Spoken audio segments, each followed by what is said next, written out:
India ज्यादा Olympic medals क्यों नहीं जीत पाती है? We have to be a sporting nation.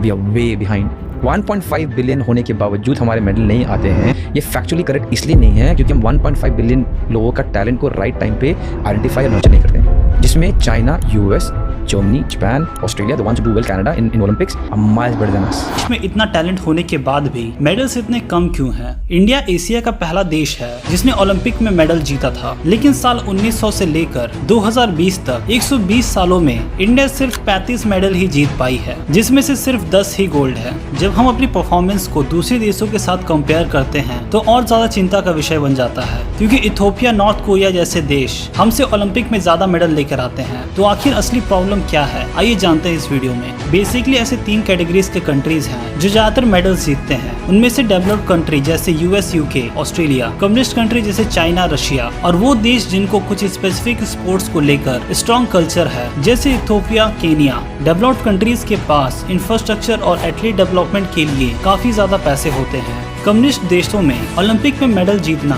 एक प्राइड का सवाल है, इसीलिए वो अपने एथलीट्स को बहुत हार्ड ट्रेनिंग देते हैं। और फिर आते हैं वो देश जिनमें कुछ स्पोर्ट्स को डीपली इंटीग्रेट किया गया है जो उन्हें नेचुरली एज देता है। अनफॉर्चुनेटली इंडिया इनमें से किसी भी कैटेगरी में नहीं आता। हमारे पास स्पोर्ट्स में खर्च करने के लिए उतने पैसे नहीं हैं, हम कम्युनिस्ट भी नहीं हैं, और हमारे देश में स्पोर्ट्स कल्चर भी उतना स्ट्रॉन्ग नहीं है। तो आखिर वो स्पेसिफिक इशू क्या है जो हमें पीछे खींच रहा है? सबसे पहले सबसे बड़ा इशू है प्रॉपर इंफ्रास्ट्रक्चर की कमी। क्रिकेट और फुटबॉल को छोड़कर ज्यादातर स्पोर्ट्स के लिए इंडिया में फैसिलिटी अवेलेबल ही नहीं है। ओलंपिक स्पोर्ट्स के लिए ट्रेनिंग का लेवल तो और भी ज्यादा कमजोर है।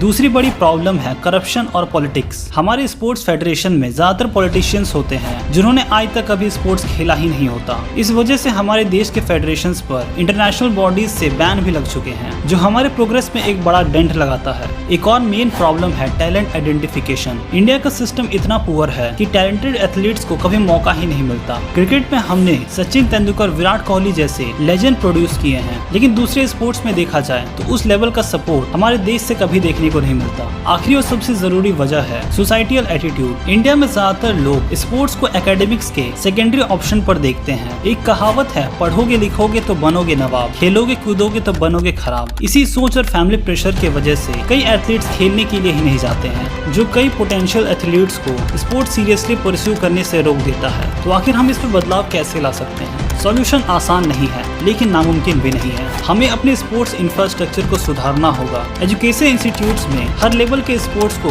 इनकरेज करना होगा, और इंडिया के लोगों को सोसाइटी माइंडसेट को थोड़ा बदलना होगा। सही तरीके से अगर सब मिलकर ये काम करें तो ओलंपिक में इंडिया को चैंपियन बनने से कोई नहीं रोक सकता। वैसे आप क्या सोचते हैं इस बात पर? कमेंट बताएं। वीडियो पसंद है तो वीडियो को लाइक करें, चैनल को सब्सक्राइब करें, अपने दोस्तों के साथ शेयर जरूर करें। मैं आपसे मिलता हूँ अगले वीडियो में किसी और टॉपिक के साथ। तब तक के लिए नमस्कार।